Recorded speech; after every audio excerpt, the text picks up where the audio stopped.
Hey there, you looking kinda cute. Don't forget to subscribe and check out my other socials for more. Enjoy.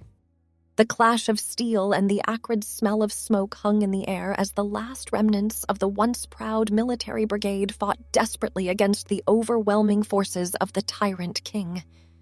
Amidst the chaos, one man stood tall, his armor dented and his sword slick with blood. He was the last of his comrades, the sole survivor of a unit that had dared to speak out against the king's cruel reign.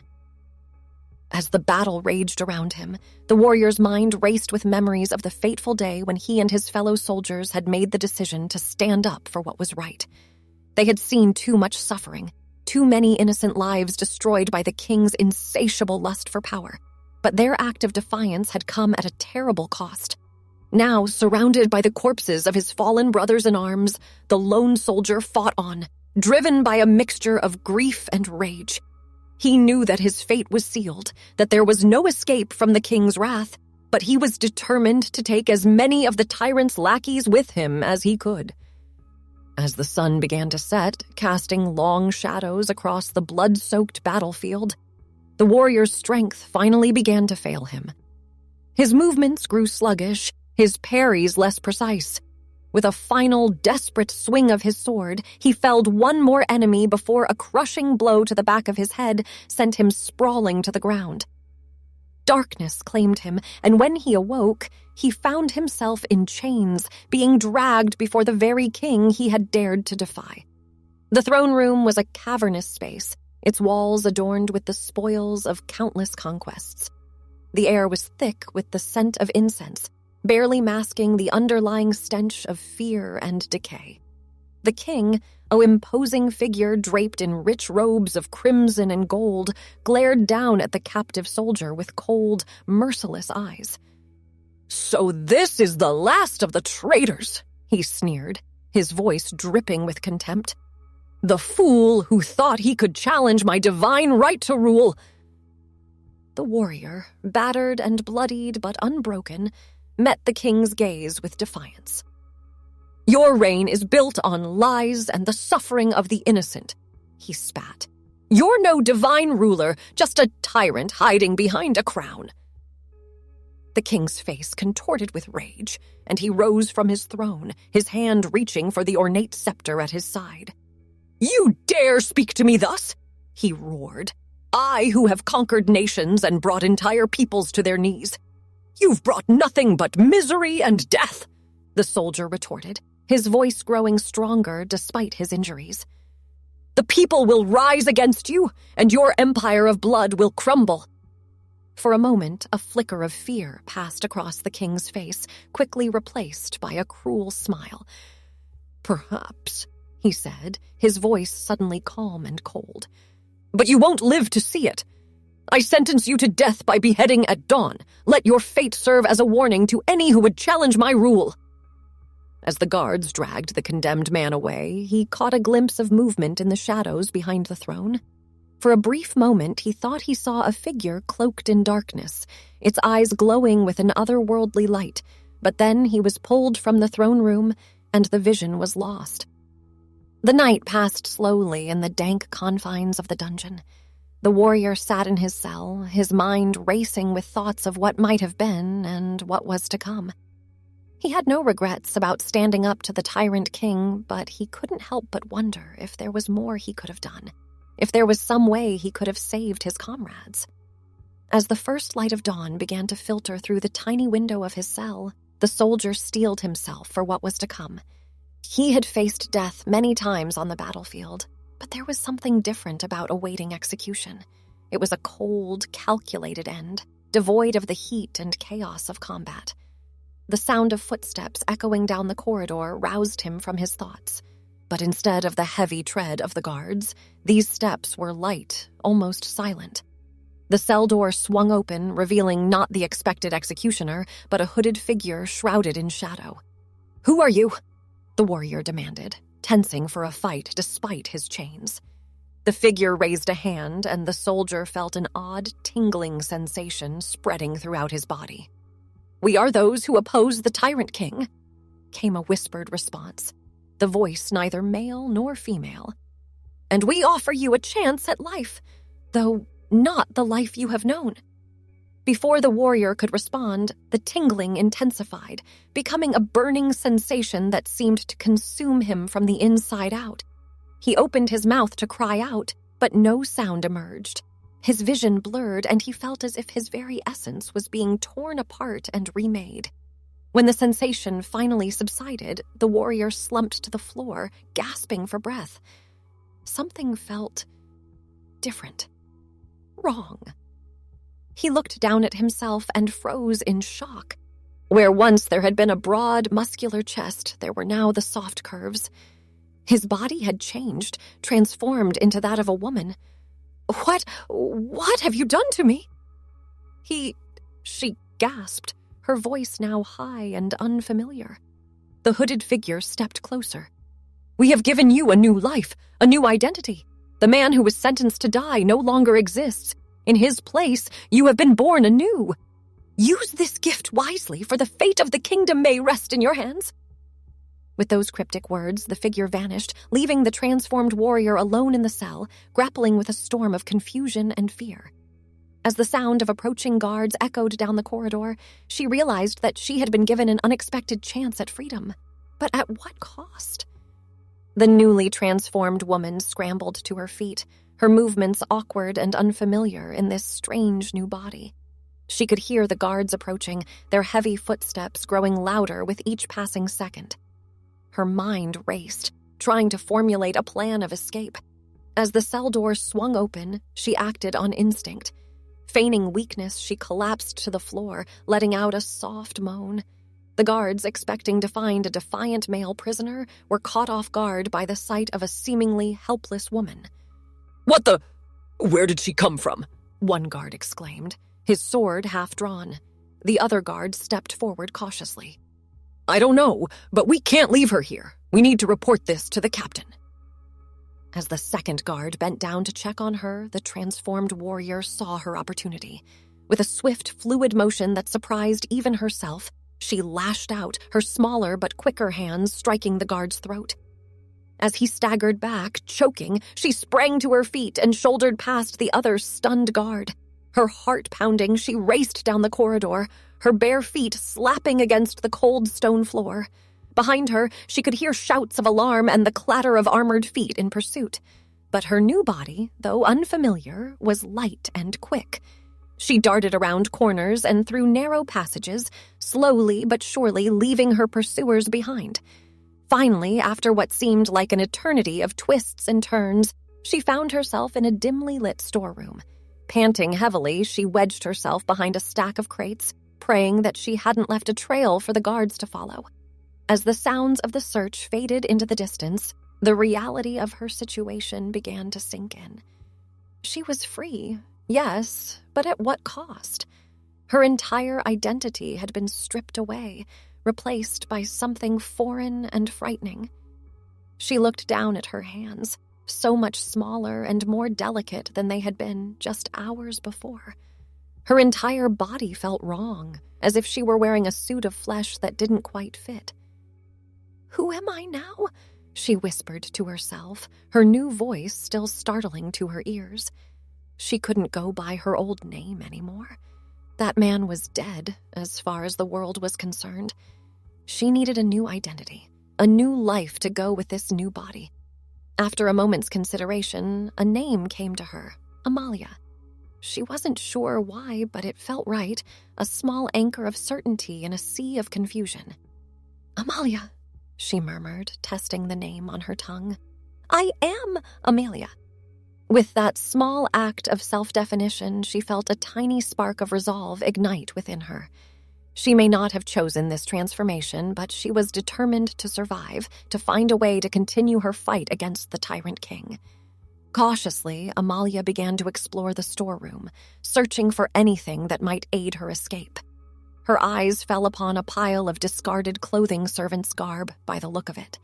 Quickly, she shed the tattered remains of her prison clothes and donned a simple dress of rough-spun wool. It felt strange and constricting compared to the armor and tunics she was used to, but it would help her blend in. As she adjusted the unfamiliar garment, Amalia caught sight of her reflection in a tarnished metal plate propped against the wall. The face that stared back at her was undeniably feminine, high cheekbones, full lips, and large, expressive eyes. Her once short-cropped hair now fell in waves past her shoulders. She barely recognized herself. A wave of dysphoria washed over her, threatening to overwhelm her newfound resolve. But Amalia forced herself to take a deep breath, pushing the panic down. There would be time to grapple with the full implications of her transformation later. For now, survival was paramount. Steeling herself, Amalia cracked open the storeroom door and peered out into the hallway. The coast seemed clear. Taking another deep breath, she stepped out, doing her best to adopt the demure posture she had seen in the castle's female servants. Her heart pounded as she made her way through the winding corridors of the castle, expecting at any moment to be discovered and captured. But luck, it seemed, was on her side. The few people she encountered barely spared her a glance, assuming her to be just another lowly servant going about her duties. As she neared the castle's main gates, Amalia's steps faltered. The guards stationed there would surely be more vigilant, more likely to question a servant leaving the castle. She needed a distraction. Fortune favored her once again. As she hesitated in an alcove, trying to devise a plan, a commotion erupted in the courtyard. A group of merchants had arrived, their wagons laden with goods for the castle. In the ensuing bustle of activity, Amalia saw her chance. Slipping into the crowd of servants that had gathered to help unload the wagons, she managed to make her way through the gates unnoticed. The busy streets of the city beyond beckoned, offering the promise of anonymity and escape. As Amalia melted into the teeming masses of the city, she felt a mixture of relief and trepidation. She was free, yes, but she was also alone, in a body she didn't understand, in a world that suddenly seemed far more dangerous than it had when she was a male warrior. The streets of the capital were a cacophony of sights, sounds, and smells. Merchants hawked their wares from colorful stalls. The aroma of freshly baked bread mingled with the less pleasant odors of livestock and unwashed bodies. Amalia moved through the crowd in a daze, her senses overwhelmed by the sensory assault and the lingering shock of her transformation. As she wandered, Amalia became acutely aware of the differences in how she was perceived. Where once she had commanded respect and even fear as a warrior, now she found herself on the receiving end of leers and unwanted attention from men. It was a jarring experience, one that filled her with a mixture of disgust and vulnerability. Lost in her thoughts, Amalia didn't notice the group of rough-looking men that had begun to follow her until it was almost too late. As she turned down a quieter side street, hoping to find a moment of peace, she heard their footsteps quicken behind her. Well, well, what do we have here? A gruff voice called out. A pretty little thing all alone. Why don't you come keep us company, sweetheart? Amalia's warrior instincts kicked in, and she spun to face her pursuers. There were 3 of them, burly men with cruel smiles and hungry eyes. In her old body, she might have welcomed the chance to teach these lowlifes a lesson. But now, acutely aware of her smaller stature and unfamiliar physique, she felt a stab of fear. Stay back, she warned, her voice coming out higher and less intimidating than she'd intended. I want no trouble. The men laughed, clearly unimpressed by her show of defiance. Whew, she's got spirit, one of them sneered. I like that. It'll make breaking her all the more fun. As they advanced, Amalia backed away, her mind racing. She knew she couldn't outrun them, not in this unfamiliar body and constricting dress. Fighting seemed equally futile. Her warrior's instincts were still there, but her muscle memory was all wrong. For the first time in her life, she felt truly helpless. Just as the situation seemed most dire, a new voice rang out. I believe the lady asked you to leave her alone. Amalia turned to see a woman standing at the entrance to the alley. She was tall and lithe, with short-cropped dark hair and piercing green eyes. In her hands, she held a pair of wickedly sharp daggers. The men hesitated, clearly reassessing the situation. "This ain't your business, woman," the leader growled. "Walk away if you know what's good for you." The newcomer's lips curved into a dangerous smile. "I'm afraid I can't do that. You see, I have a particular dislike for men who prey on the vulnerable. Now, I'll give you one chance to leave peacefully. After that, well..." She twirled one of her daggers meaningfully. For a moment, tension hung heavy in the air. Then, with a string of curses, the men backed down, slinking away like the cowards they truly were. As they disappeared around the corner, Amalia let out a shaky breath she hadn't realized she'd been holding. Her rescuer approached, sheathing her daggers with practiced ease. "Are you all right?" she asked, her voice gentler now that the danger had passed. Amalia nodded, still trembling slightly. "Yes, thanks to you. I don't know how to repay you." The woman waved away her thanks. "No repayment necessary. I'm Rena, by the way. And you are..." "Amalia," she replied, the name still feeling new on her tongue.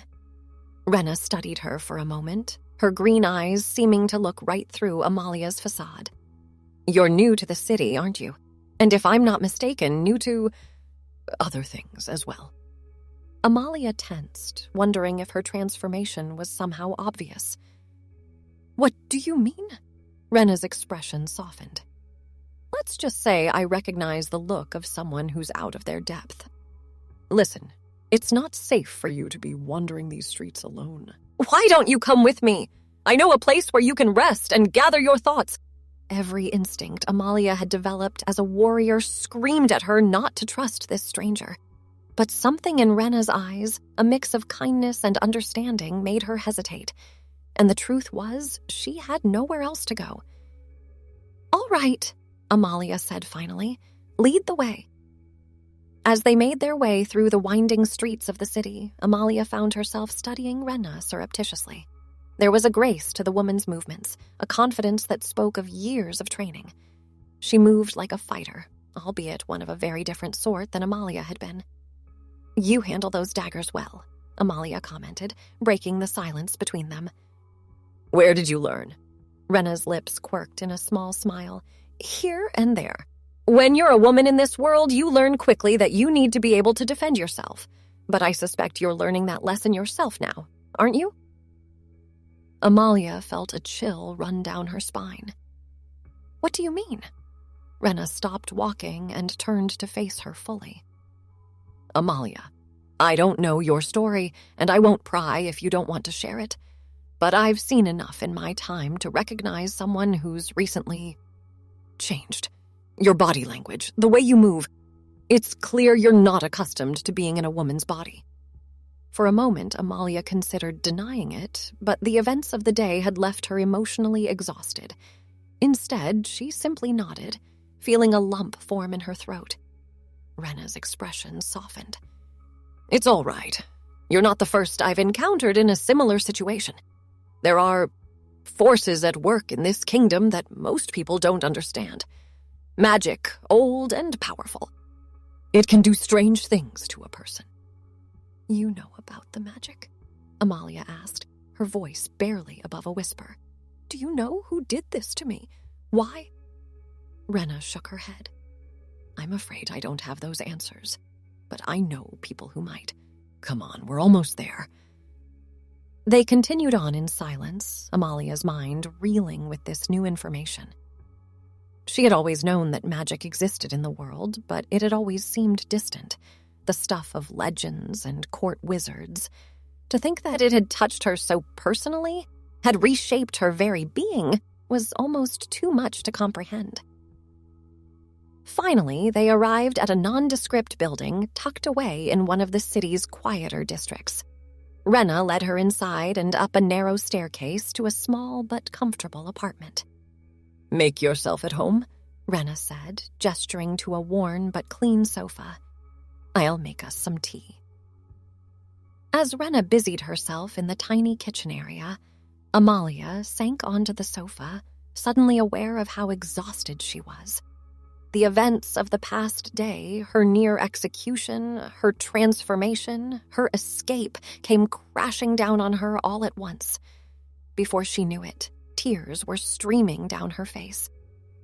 Rena returned with 2 steaming mugs, her expression softening at the sight of Amalia's distress.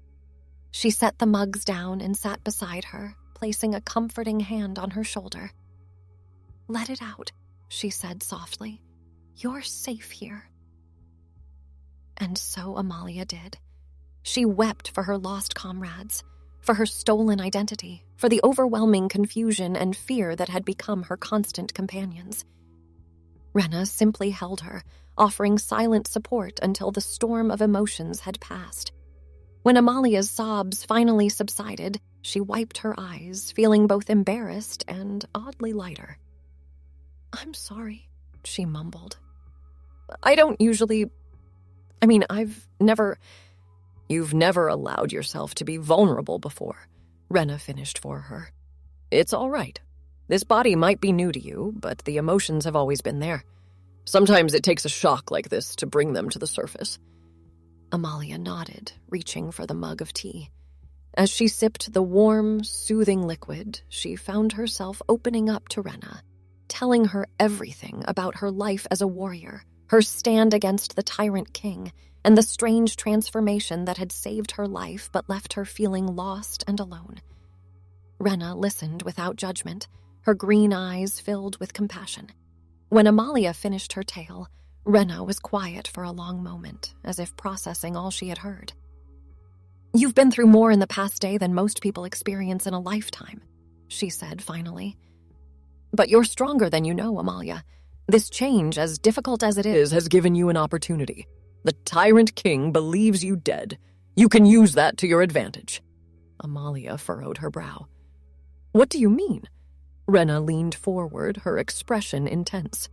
"There's a resistance movement growing in the shadows of this kingdom. People who oppose the king's tyranny and seek to overthrow him. Your knowledge of the military, combined with your new identity, could be invaluable to the cause." The idea was both thrilling and terrifying. But, "I don't even know how to be a woman," Amalia protested. "How can I be of use to anyone like this?" Rena's lips curved into a smile. "That's where I come in. If you're willing, I can teach you. Not just how to move and act like a woman, but how to fight in this new body. How to use the assumptions people make about you to your advantage." Amalia hesitated, the magnitude of what Rena was proposing sinking in. It would mean fully embracing this new identity, learning to live as someone entirely different from who she had been. But as she considered the alternative, living in hiding, always afraid of discovery, she realized she didn't really have a choice. "All right," she said, squaring her shoulders with newfound determination. "Teach me." The weeks that followed were some of the most challenging of Amalia's life. Under Rena's patient tutelage, she began the process of relearning everything she thought she knew about herself and the world around her. The physical adjustments were perhaps the easiest, though still frustrating at times. Rena taught her how to move with grace, how to modulate her voice to sound more naturally feminine, even how to apply the cosmetics that many women in the city wore. Amalia balked at first at what she saw as frivolous pursuits, but Rena was quick to point out the tactical advantages of being able to blend in seamlessly with other women. "Makeup can be as effective a disguise as any mask," Rena explained as she demonstrated how to apply a subtle rouge to Amalia's cheeks. "And in this world, a beautiful woman can often go unnoticed or underestimated. That can be a powerful advantage." The combat training was both familiar and jarringly different. Amalia's warrior instincts were still there, but she had to learn to fight with a completely different center of gravity, with less raw strength, but more agility. Rena taught her techniques that relied on speed and precision rather than brute force, showing her how to use an opponent's strength against them. "Your body may be smaller now, but that doesn't make you weak," Rena said after a particularly grueling training session. "You just need to learn to fight smarter, not harder." But it was the emotional and social aspects of her new life that Amalia found most challenging. She struggled with the way men now treated her, alternating between feeling angry at their condescension and uncomfortable with their attention. She chafed at the societal expectations placed on women, the limitations on their freedoms that she had never fully appreciated before. "It's not fair," she complained one evening as she and Rena shared a simple meal. "How do women live like this? Always having to be on guard, always being seen as less than?" Rena's expression was a mixture of sympathy and determination. "They shouldn't have to. That's part of what we're fighting for. Not just to overthrow a tyrant, but to create a world where everyone is truly equal." As the days turned to weeks, Amalia found herself growing more comfortable in her new skin. The dysphoria that had plagued her early on began to fade, replaced by a growing sense of acceptance and even appreciation for her new body. She began to see the strengths in her newfound femininity, the power that came with being underestimated. And through it all, there was Rena, patient, kind, fierce Rena, who seemed to understand Amalia in a way no one ever had before. As they trained together, lived together, and planned together, Amalia found herself developing feelings she had never experienced before. It was more than gratitude or admiration. It was a deep, powerful connection that both thrilled and terrified her. One night, as they sat on the roof of their building, watching the stars come out over the city, Amalia finally found the courage to voice what had been growing in her heart. "Rena," she said softly, her heart pounding. I think I'm falling in love with you." Rena turned to her, her green eyes shining in the starlight. For a moment, Amalia feared she had made a terrible mistake. But then Rena smiled, a smile so full of warmth and affection that it took Amalia's breath away. "Oh, Amalia?" she said, reaching out to cup Amalia's cheek. "I've been falling in love with you since the day we met." As their lips met in a tender kiss, Amalia felt as if her whole world had shifted once again. But this time, the change was welcome, filling her with a joy and certainty she had never known before. In that moment, she knew that whatever challenges lay ahead, be it overthrowing a tyrant king or navigating the complexities of her new identity, she would face them with Rena by her side. And for the first time since her transformation, Amalia felt truly, completely whole. As the resistance movement grew stronger and more organized, Amalia found herself at its heart, her unique perspective and skills proving invaluable. Her knowledge of military strategy, combined with her ability to move undetected in spaces where men were unwelcome, made her a formidable asset. Months passed, and whispers of discontent spread throughout the kingdom. The tyrant king's grip on power began to weaken as more and more people joined the resistance. But as their successes mounted, so too did the king's paranoia and cruelty. Reports reached them of entire villages razed to the ground on mere suspicion of harboring rebels. The king's secret police grew more bold, snatching people from their homes in the dead of night. It became clear that they were running out of time. They needed to act before the king's madness destroyed everything. It was during a clandestine meeting of resistance leaders that Amalia first learned the full truth about the king's power. An elderly woman, introduced as a former court mage who had fled the king's service, revealed the source of the tyrant's seemingly unshakable hold on the throne. "The king is no ordinary man," the mage explained, her voice barely above a whisper. "He is a warlock of immense power, drawing strength from an ancient and evil artifact. It is this that allows him to crush all opposition, to bend the very fabric of reality to his will." A hush fell over the gathered rebels as they absorbed this chilling information. Amalia felt a chill run down her spine as she remembered the strange figure she had glimpsed in the throne room on the day of her near execution. "How can we hope to defeat such a being?" someone asked, voicing the fear that had gripped them all. The old mage's eyes found Amalia, a knowing look in their roomy depths.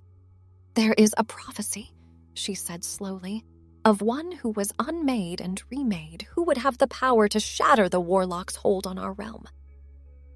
All eyes turned to Amalia, and she felt the weight of their expectations settle on her shoulders.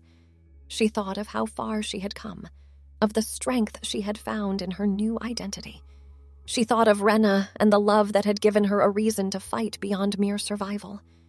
Standing tall, Amalia addressed the gathered rebels. "I don't know if I'm the one spoken of in this prophecy," she said, her voice steady and clear. "But I do know that we cannot allow fear to paralyze us. Whether by magic or by force of arms, we will bring an end to this tyrant's reign." Her words seemed to galvanize the group, reigniting their determination. Plans were made, strategies devised. They would launch a multi-pronged attack on the castle, using both overt military force and covert infiltration. As the day of the assault drew near, Amalia found herself filled with a strange mix of excitement and dread. She and Rena spent their last night together in quiet intimacy, each drawing strength from the other's presence. "Whatever happens tomorrow," Rena whispered as they lay entwined, "know that you have already changed this world for the better. You've shown me, shown all of us, what true strength looks like. We'll change it together," she promised, "for a better future for everyone." The dawn broke blood red on the day of the attack. As the main force of the rebellion engaged the king's troops in the city, drawing attention and resources away from the castle, Amalia led a small team of elite infiltrators through secret passages she remembered from her time as a soldier. Their progress was swift and silent, years of training paying off as they neutralized guards and bypassed defenses. But as they neared the throne room, an oppressive aura of dark magic began to press down on them, growing stronger with each step.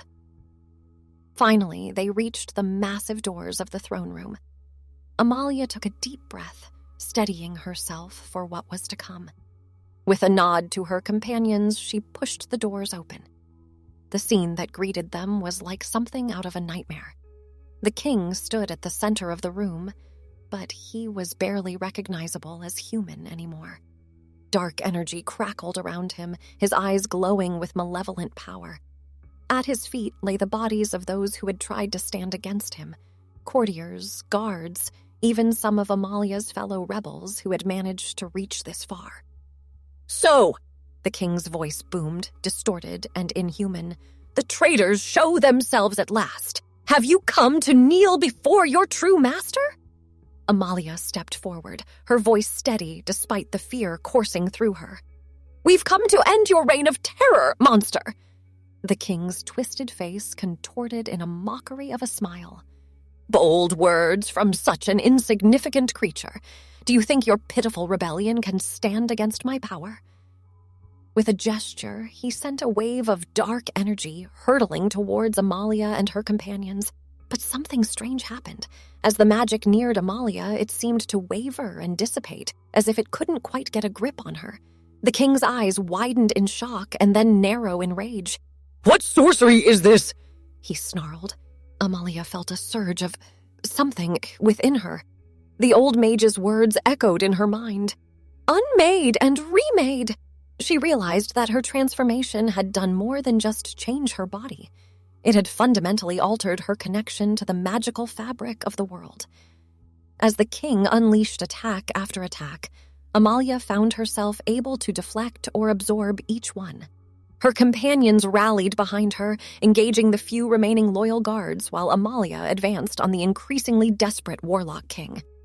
The battle that ensued was like nothing Amalia had ever experienced. It was fought not just with weapons and fists, but with will and spirit. She could feel the king trying to unmake her as he had unmade so many others, to bend her to his twisted version of reality. But her sense of self, hard-won through months of struggle and self-discovery, proved unshakable. With each step she took towards him, Amalia could see the fear growing in the king's eyes. He was unused to facing an opponent he couldn't simply overwhelm or destroy. In that fear, Amalia saw the truth. For all his power, the king was a small, broken man, warped by his own ambition and cruelty. As she reached him, Amalia didn't strike with blade or fist. Instead, she placed her hand on the amulet that hung around the king's neck, the source of his dark power. The moment she touched it, she felt a surge of energy course through her, as if every cell in her body was coming alive. No! The king screamed, but it was too late. The amulet shattered under Amalia's touch, releasing a blinding flash of light that filled the throne room. When the light faded, the king lay crumpled on the floor, his body withered and frail without the dark magic to sustain it. The oppressive aura that had filled the castle dissipated, replaced by a feeling of lightness and hope. As the sounds of celebration began to echo through the castle and the city beyond, Amalia sank to her knees, exhausted but triumphant. She had done it. Against all odds, she had fulfilled the prophecy and brought an end to the tyrant's reign. Strong arms encircled her, and she looked up to see Rena's face, tears of joy streaming down her cheeks. "You did it, my love," Rena whispered. "You've saved us all." Amalia smiled, leaning into Rena's embrace. "We did it," she corrected. "All of us together." Thanks for watching. Don't forget to check out my other socials if you want more wonderful content, early access, behind the scenes, and more. All links down below.